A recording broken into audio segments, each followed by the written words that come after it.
France. Bonjour Éric Coquerel. Bonjour. De très nombreux sujets d'actualité à aborder avec vous ce matin, actualité nationale et internationale évidemment. Mais partons d'abord de la mobilisation, cette mobilisation née cette semaine et qui se poursuit, celle des taxis contre un projet de nouvelle tarification de l'assurance maladie sur les transports de malades par des chauffeurs de taxi conventionnés pour être précis.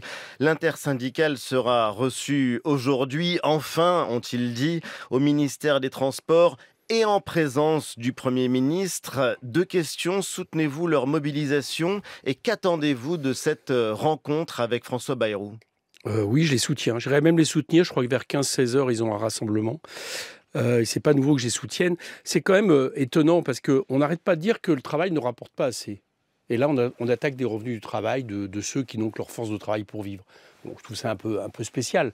Bon, donc, qu'est-ce qu'ils reprochent là-dedans? Ils reprochent le fait qu'on prend des décisions qui vont casser leurs tarifs, casser leurs revenus. Deux, on oblige désormais à un transport qui ne serait plus individuel. Je parle des patients. Et puis trois, derrière ça, ce qu'ils sentent, et puis je me méfie effectivement vu ce qui s'est passé pour les taxis, c'est le fait de favoriser des plateformes ubérisées à terme au nom d'économie. Donc pour toutes ces raisons, je pense leurs revendications sont justes. Alors il y a les revendications, il y a aussi les moyens d'action, les modes d'action. Et une dépêche vient de tomber juste avant cette réunion donc au ministère des Transports avec Emmanuelle Cordier, la présidente de la Fédération nationale des taxis, qui prévenait ce matin que les taxis allaient s'occuper de Roland-Garros. Je la cite, si le gouvernement n'écoutait pas les revendications des chauffeurs. Que pensez-vous de ce projet, de cette idée, de cette menace? C'est une menace, c'est une pression. Chacun, quand des gens font grève, il y a une gêne par rapport aux usagers. Bon, les taxis, leur façon de se mobiliser, d'agir, c'est à un moment donné, effectivement, de pénaliser, par exemple, le trafic routier. Voilà. Moi, j'ai pas. Enfin, là, en l'occurrence, il s'agit d'un grand spectacle oui, populaire. D'accord.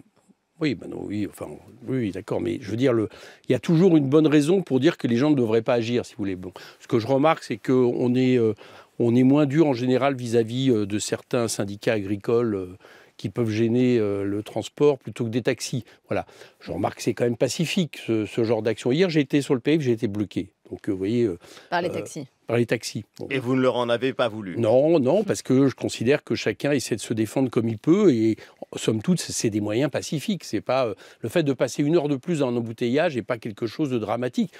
On préférerait l'éviter, mais dans ces cas-là, il faut que le gouvernement prenne les bonnes décisions. C'est lui qui est responsable. Alors voilà, le gouvernement, il a déjà dit, Éric Coquerel, qu'il n'allait pas faire machine arrière, en tout cas sur cette nouvelle tarification. L'objectif, c'est quand même de faire des économies, et ça doit vous parler, à vous, le président de la Commission des Finances, entre 100 et 150 millions d'économies pour la sécurité sociale, parce que ça coûte cher, le transport médical, ça coûte 3 milliards d'euros par an. Ça veut dire quoi? Ça veut dire qu'on a tort d'aller chercher des économies pour la sécurité sociale? Alors oui, on a tort d'aller chercher l'économie du côté de ceux qui travaillent. Il y a eu une mesure, je la compare un peu parce qu'elle a été prise comme ça en catimini.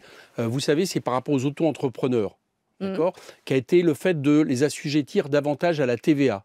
Et alors même que moi, je ne suis pas d'accord forcément avec ce statut. Et le projet n'a pas vu le jour, finalement. Oui, alors le projet est pour l'instant... Vous y êtes opposé bien pour sûr, le moment, le projet bien sûr, parce que ça attaquait une profession qui avait été favorisée au départ par Emmanuel Macron dans leur développement, et là, on les attaquait. Et là, c'est un peu la même chose. Bon, il faut bien comprendre une chose. La Sécu, c'est exactement comme la question du budget de l'État. Mais c'est 15 milliards de déficit. Laissez-moi, j'y arrive. La question est moins l'augmentation des dépenses que la baisse des recettes. Dans les deux cas, c'est pareil. C'est-à-dire qu'on sait que le déficit de l'État, du budget de l'État, doit plus au fait d'avoir baissé les impôts, notamment les impôts des plus riches. Eh bien, pour la Sécu, c'est pareil. On a exonéré à hauteur maintenant de 70 milliards d'euros par an de cotisations les cotisations des entreprises. On a, par exemple, pénalisé la Sécu avec des charges indues de dette dette publique de l'État aux entreprises, par exemple, qu'ils déportent en réalité sur le budget de la Sécu. Bon, et puis, il y a même, on peut même estimer. Donc, la question des dépenses de soins, c'est pas l'augmentation des dépenses de soins est bien moindre que la baisse des recettes. Donc, il faut plutôt voir la question du côté des recettes plutôt que prendre ce genre de choses. Alors, la question des comptes publics n'a plus de secret pour vous, sécurité sociale et budget. Si le pays est bloqué, il va bien falloir trouver une porte de sortie. Le référendum sur le budget pourrait en être une, car il nous permettra d'embarquer les Français avec nous. Je ferme les guillemets, ces mots, ce sont ceux de François Bayrou, il les a prononcés hier. Un référendum sur le budget, Éric Coquerel, est-ce que vous soutenez l'idée? Mais ça ne veut rien dire. Déjà, commençons par laisser l'Assemblée nationale voter sur le budget. Ça fait 3 ans qu'on ne vote plus le budget. C'est une des prérogatives centrales de l'Assemblée nationale. L'Assemblée nationale, pendant la Révolution française, est née de la question du budget. Est-ce qu'on passe par 49.3, en fait, c'est ça? Oui, c'est-à-dire Voilà. on l'impose. Bon. Aussitôt qu'on vote, on bouge le budget. Vous pourriez renverser le gouvernement aussi. Oui, bien sûr, mais peut-être qu'on pourrait voir autrement les choses. Alors, on a un gouvernement... Laissez-moi finir. On a un Non, mais gouvernement... revenons à 1789, c'est intéressant ce que vous disiez. Oui, la question des États généraux naît du budget, je vous rappelle. Il est convoqué sur la question du budget. Et après, les premières décisions, les premiers débats sont... La création de l'Assemblée, c'est la question du budget. Donc c'est une prérogative centrale. Bon. Alors, avant de réfléchir à des référendums qui n'ont pas de sens, je vous explique pourquoi ils n'ont pas de sens. C'est qu'un budget, vous voyez la globalité d'un budget, c'est des dépenses, des recettes, il faut pouvoir les amender. Ce n'est pas le propre d'un référendum où, en gros, on vote oui, non sur des principes. Bien. Donc, cette question de budget par référendum, c'est une façon, en réalité, de contourner le problème de ce gouvernement. C'est qu'il est minoritaire dans le pays, il est minoritaire vis-à-vis du suffrage universel, il a été imposé et il essaie d'imposer des politiques qui sont minoritaires. Bon. Et la manière de l'imposer, c'est par le 49.3, faire voter l'Assemblée. Donc moi, je propose, au lieu de faire ce genre de décision, je propose que François Bayrou prenne l'engagement qu'il ne va pas utiliser le 49.3 et qu'il prendra le budget qui va sortir de l'Assemblée nationale. Mais alors, comment répondre à l'urgence? L'urgence, celle que signalait le FMI cette semaine, qu'il faudra des efforts budgétaires significatifs, puisque, faute de mesures nouvelles, le déficit budgétaire repartirait mécaniquement à la hausse en France autour de 6% du produit intérieur brut. À moyen terme, la dette publique continuerait d'augmenter. Comment répondre à cette urgence? Ou d'ailleurs, est-ce une urgence, Éric Coquerel, selon vous? Déjà, répondre que cette politique, elle a échoué. Bon. C'est quoi cette politique? C'est une politique qui dit l'objectif, c'est de réduire les déficits et de baisser les impôts du capital pour aller vite, pour permettre que, justement, il y ait des entrées de capitaux dans le pays qui vont permettre l'investissement. Tout ça, ça a échoué. Le déficit augmente avec cette politique, il n'a pas cessé d'augmenter. Et en plus de ça, d'un point de vue de l'emploi, d'un point de vue de l'industrialisation, d'un point de vue de la montée de la pauvreté, tout ça est en échec. Bien. Bon, si c'est en échec, il faut peut-être changer de politique. Surtout dans un moment où la confrontation internationale, la guerre commerciale qui a été déclenchée par Donald Trump, nous invite par exemple à réfléchir à la souveraineté, plus de souveraineté industrielle, de relancer l'activité. Et ça, vous ne le faites pas avec une politique d'austérité. Il faut bien comprendre une chose, c'est que par exemple l'année prochaine, on nous promet 40 milliards d'économies de dépenses. Oui. Alors il faut même trouver là avant juillet en fait. Voilà, alors même que c'est la baisse des recettes qui explique le déficit. Donc il y a baisse des recettes et qu'est-ce qu'on fait? On va baisser les dépenses. Et bien figurez-vous que quand on baisse des dépenses, outre le fait que les Français, ça ne répond pas aux besoins des Français, plutôt même l'inverse, et c'est d'ailleurs pour ça que le gouvernement a bien du mal à réfléchir à comment il va procéder sur ces dépenses, et bien en plus, ça a un effet récessif sur l'économie. C'est-à-dire que vous perdez des points de croissance. Et ces points de croissance, c'est moins d'entrée de recettes. Autrement dit, c'est un cercle non vertueux, c'est l'inverse d'un cercle vertueux. La cercle vertueux, ça consisterait à relancer l'activité économique, à investir par exemple pour la bifurcation écologique, ce qui va créer de l'emploi, qui va remplir les carnets de commandes des entreprises et ça fera des rentrées fiscales, des rentrées de cotisation et non pas la politique mise en place par le gouvernement. Moi, mon impression, je vais vous dire, François Bayrou, quand il a fait, vous savez, il avait convoqué une espèce de grande messe, de comité d'alerte, je ne sais plus comment ça s'appelait ce nom, ça change tous les ans, mais c'est à peu près la même chose, on nous fait beaucoup de communication, avait expliqué qu'on était face à un tsunami, d'accord? On est face à l'Himalaya aussi. Voilà, l'Himalaya, tout ce que vous voulez. Et on est face à un tsunami, je préfère l'image maritime, et on continue en réalité à prendre le même canot, les mêmes rames, et on essaye d'affronter ça. C'est une erreur. Il faut changer de politique. Et donc, toutes les politiques qui sont mises en place, je vous l'annonce à l'avance, ça fera plus de déficit et ça fera moins d'activité économique, et la France va continuer à se désindustrialiser. Donc, il est urgent de rompre par rapport à ça. Puisque vous parlez de l'industrie, il y a ArcelorMittal, on le sait, qui a annoncé des délocalisations. Elles seront même plus importantes que prévu. Ça, on l'a su il y a quelques jours de la part des syndicats. Entre 1450 et 1825 postes qui sont aujourd'hui en France et qui vont être délocalisés vers l'étranger. Est-ce que la réponse, ça passe par une privatisation ou une participation publique de l'État? Non, ça passe par une nationalisation. Là maintenant, mais oui, au point où on en est. Je vous explique pourquoi. ArcelorMittal a fait le coup à 3 reprises.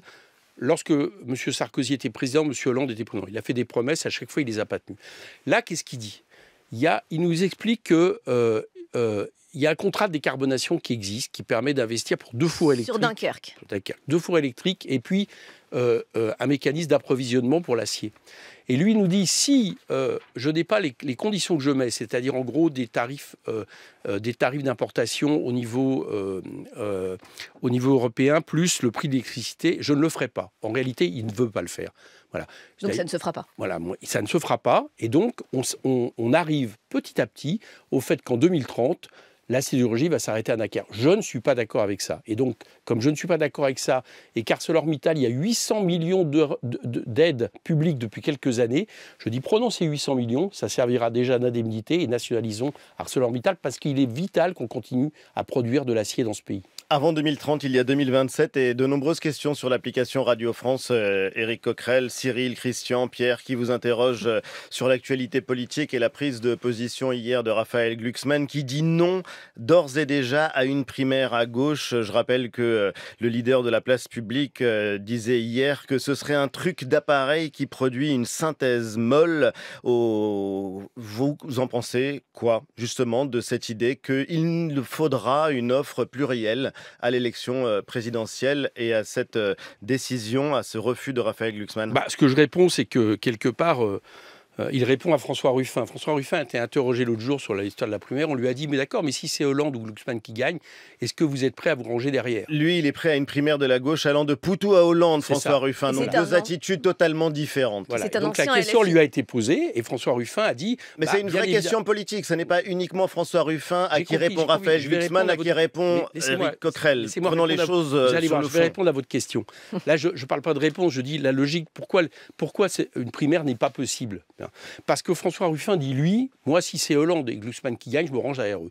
Bon, ce qui me paraît totalement aberrant, parce que moi, je vote pour un programme. Et donc, si l'idée, c'est de faire du Hollande, faire un programme d'accommodement... Non, mais un homme aussi. Non.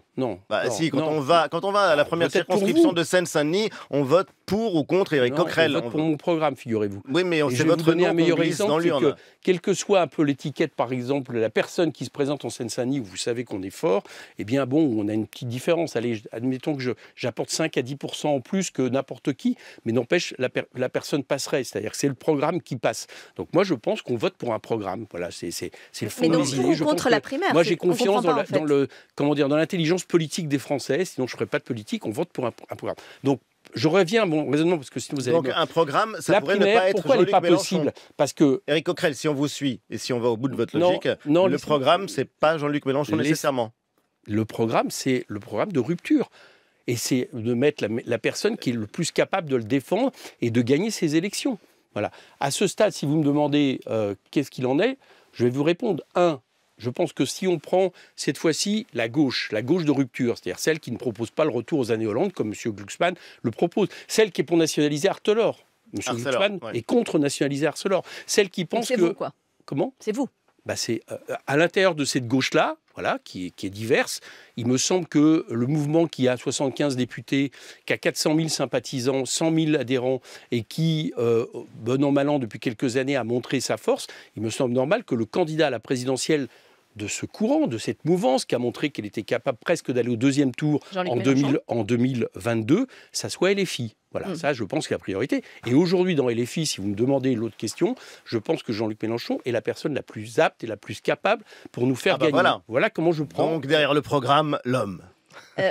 Non, je le dis derrière le programme, la personne qui est le plus capable de faire gagner. Donc aujourd'hui, au moment où on se parle, on verra en 2027, mais au moment où on se parle, je n'imagine pas que ça ne soit pas quelqu'un de France Insoumise, pour les raisons que je viens de vous dire. Oui. Et deuxièmement, dans France Insoumise, pour l'instant, je pense que Jean-Luc Mélenchon est le plus apte, et lui-même aussi, peut-être que son choix sera aussi important. Est-ce qu'il estimera être celui qui est le plus apte en 2027 de nous faire gagner? Donc pas de primaire. En revanche, Jean-Luc Mélenchon, il est mis en cause dans le livre La Meute, que vous avez peut-être lu, qui est un livre signé de Charlotte Belaïch de Libération et de Olivier Perroux du Monde, qui ont interrogé 200 personnes et qui ont fait toute une enquête sur LFI en montrant qu'il y avait à l'intérieur du mouvement des menaces, des attaques, que la personnalité de Jean-Luc Mélenchon était très controversée, très imposante. Ils ont été victimes eux-mêmes d'attaques ad hominem, de menaces sur les réseaux sociaux qui viennent d'être dénoncées par leur éditeur Flammarion. Est-ce que vous les condamnez ? Moi, vous savez, je pense que les attaques sur les réseaux sociaux, je les condamne absolument. Et je vais vous dire, vous me parlez de ces auteurs, mais au nom de ce qu'il y a, par exemple, dans le livre, au nom de ce qu'on dit sur nous depuis le temps, c'est pas seulement des attaques sur les réseaux sociaux. Moi, c'est à peu près une menace de mort par semaine que je reçois.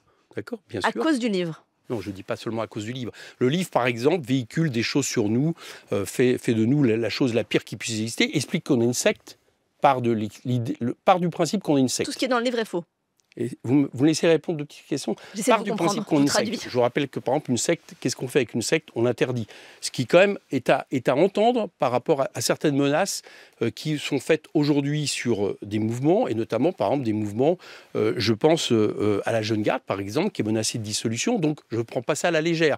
Quand on nous accuse de secte, à un moment donné, ça peut être utilisé par le pouvoir dans un contexte assez autoritaire et dans un contexte où on attaque beaucoup les opposants, un peu comme le fait Trump. Donc, c'est une première chose qu'il y a dans le livre, ou ce qu'on peut dire à l'extérieur sur nous. Vous me parlez de ce qui est les menaces des réseaux sociaux. Évidemment, je ne prends pas ça à légère. Je n'aime pas les menaces sur les réseaux sociaux, mais je vous réponds. Nous, on a carrément des menaces de mort chaque semaine. Voilà la réalité. Alors, j'entends bien que les deux auteurs estiment qu'ils ont un déferlement sur les réseaux sociaux. Moi, je vous le dis, je ne partage pas cette façon de faire, mais je ne partage pas non plus le fait de faire un livre qui décide, la part de deux responsables de gauche, de la chronique qui est censée nous suivre en permanence, que nous sommes une secte et qu'à partir de là, tout le bouquin, un peu la fin justifie les moyens. Ce qu'ils nous reprochent de faire, c'est absolument ce que fait le livre. Tout le bouquin est à charge pour montrer qu'on est une secte.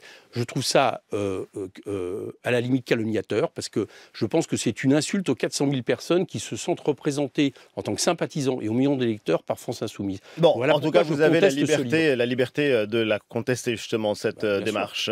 Il y a des questions également qui portent sur les frères musulmans, sujet d'actualité. Éric Coquerel, conseil de défense qui était présidé par Emmanuel Macron, qui s'est penché mercredi dans la matinée sur un rapport consacré aux frères musulmans et à l'islamisme politique.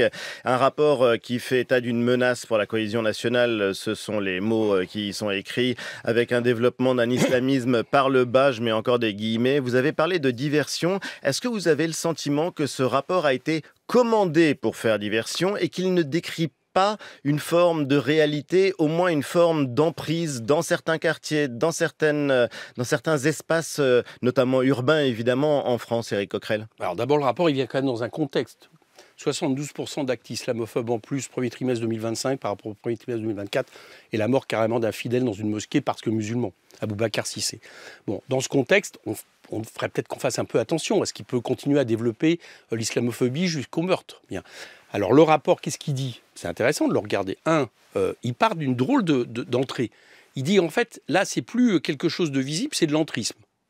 Et l'entrisme, par définition, vous faites toujours de l'entrisme. C'est-à-dire que soit ça se voit et ça montre qu'en réalité, vous êtes bien un danger, soit ça ne se voit pas et en réalité, ça montre que vous êtes bien un danger parce que vous vous cachez.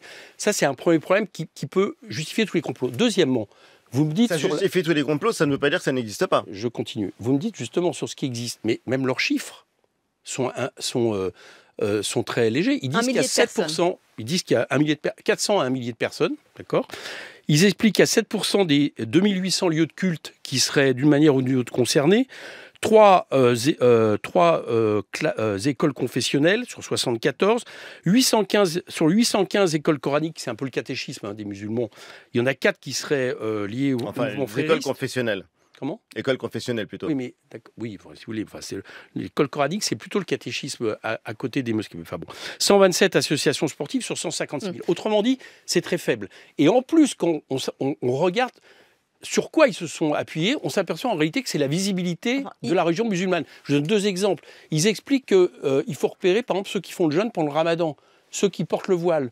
À partir du moment, par exemple, où il y a un magasin communautaire, je ne sais pas ce que c'est, est-ce que c'est l'épicerie, ce qu'on appelait l'épicerie arabe autrefois à côté. Bon, vous voyez bien que les critères même, alors déjà les résultats sont très faibles, les critères sont en réalité touchent la visibilité de la religion musulmane et donc pointe le doigt après sur ce que fait M. Attal, c'est-à-dire que c'est plus à bas le voile, mais c'est à bas le voile chez les petites, dont, entre parenthèses, sur les moins de 5 ans, les fréristes ne le mettent pas dans les conditions qu'ils mettent, et voilà, ils n'appliquent pas ça. Et enfin, j'allais dire une chose, moi qui m'interroge, d'un mot, ils expliquent qu'il n'y a pas de danger d'État islamique, de charia ou de terrorisme. Donc, qu'est-ce qu'on cherche en réalité ? On cherche à faire... c'est l'idée d'une vision intégriste d'une religion, mais qui ne met pas en menace l'État. Et au nom de ça, on fait un comité de défense. Bon, je veux dire, tout ça est, à mon avis, cousu de fil blanc. C'est-à-dire que quand on a des problèmes économiques et sociaux, qu'est-ce qu'on touche? On touche le musulman et c'est extrêmement dangereux. Merci Éric Coquerel d'avoir été Merci. l'invité d'Inter ce matin.